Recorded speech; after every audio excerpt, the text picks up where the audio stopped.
ప్రభైన యేసుక్రీస్తు నామానికి మహిమ కలుగును గాక. యేసుక్రీస్తు నామములో అందరికీ వందనాలు. దేవుడు మిమ్ములను మీ కుటుంబాలను 30 60 100 దీవించును గాక. పరిశుద్ధ గ్రంథం బైబిల్ దేవుని యొక్క వాక్య భాగాన్ని చదువుకుందాము.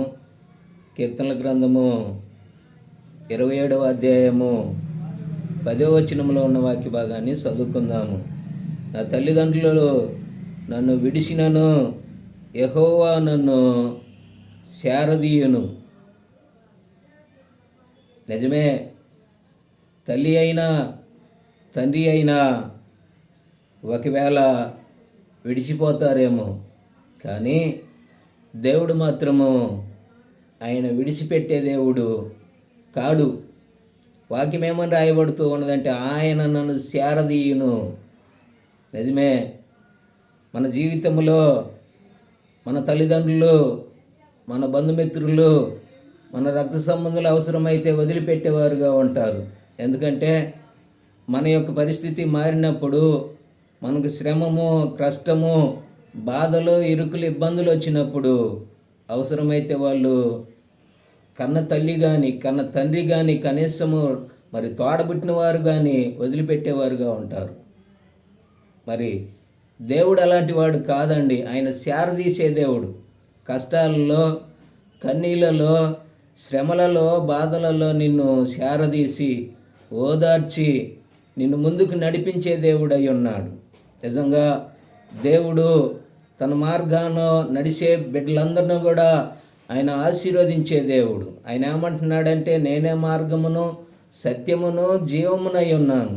ఎవడైనా మరి నా ద్వారా తప్ప ఎవడునో తండ్రి యొద్దకు రాడని యోహాను సువార్త 14వ అధ్యాయం 6వ వచనంలో రాయబడుతుంది. దేవుడి బిడ్డలారా, నిజంగా తల్లి అయినా తండ్రి అయినా మనల్ని మర్చిపోవచ్చు, కానీ యెహోవా అంటే దేవుడు మనల్ని శారదీసే దేవుడై ఉన్నాడు. ఎందుకని? ఆయన నిన్ను పుట్టించినాడు, ఆయన నీకు జీవం ఇచ్చినాడు, ఆయన నీకు జ్ఞానం ఇచ్చినాడు, ఆయన మరి సమస్తమైన మరి ఆరోగ్యము, ఆశీర్వాదంతో నిన్ను నింపి భూమి మీదకు పంపించినాడు. కాబట్టి ఆయన తన యొక్క చేతులతో నిన్ను నడిపించే దేవుడై ఉన్నాడు. నీ యొక్క జీవితంలో ఎవరు నిన్ను ఆదుకోకపోయినా, ఎవరు నిన్ను చూడకపోయినా, ఏ దేవుడు నిన్ను శారదీసే దేవుడై ఉన్నాడు.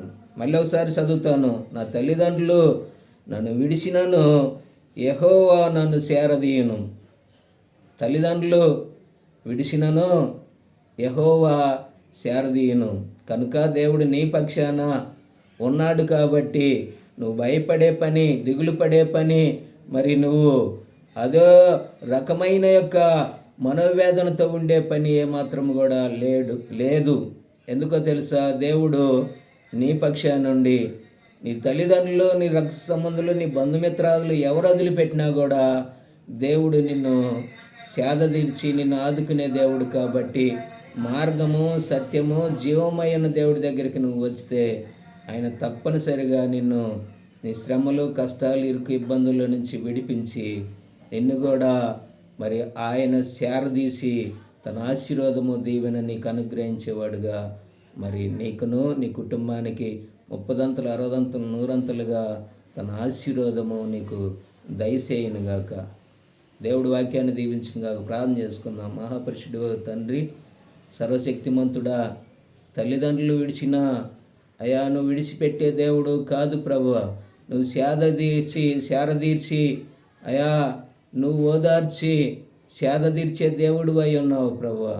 బిడ్డలను కూడా అయా నీ ప్రజలైన వారిని ఒకవేళ వాళ్ళ తల్లిదండ్రులు, వాళ్ళ రక్త సంబంధులు, వాళ్ళ బంధువులు ఎవరు వదిలిపెట్టినా నువ్వు వదిలిపెట్టేవాడివి కాదు ప్రభువా. కనుక వారి కుటుంబాలను జ్ఞాపకం చేసుకొని శ్రమల్లో, కష్టాల్లో, ఇరుకుల్లో, ఇబ్బందుల్లో, అప్పుల్లో, రుణబాధల్లో, మరి అనారోగ్యంలో ఉన్న బిడ్డలందరినీ కూడా మీరు జ్ఞాపకం చేసుకొని వాటన్నిటిలో నీవు విడిపించి నువ్వు సేదతీర్చి నీ మార్గమై ఉన్న మరి నీ మార్గంలో సత్యము, జీవమై ఉన్న దేవుని నమ్ముకొని ముందుకు నడవటానికి సహాయం చేయమని యేసు ప్రభు నామములో ప్రార్థించి అడిగి వేడుకొనుచున్నాం మా తండ్రి. ఆమేన్. దేవుడి బిడ్డలారా, మరి ఈ యొక్క వీడియోని లైక్ చేయండి, షేర్ చేయండి. మరి ప్రజలందరికీ, మీ బంధువులకి, రక్త సంబంధులందరికీ తెలియపరచండి. దేవుడి వాక్యాన్ని దీవించి బలపరచును గాక. ఆమేన్.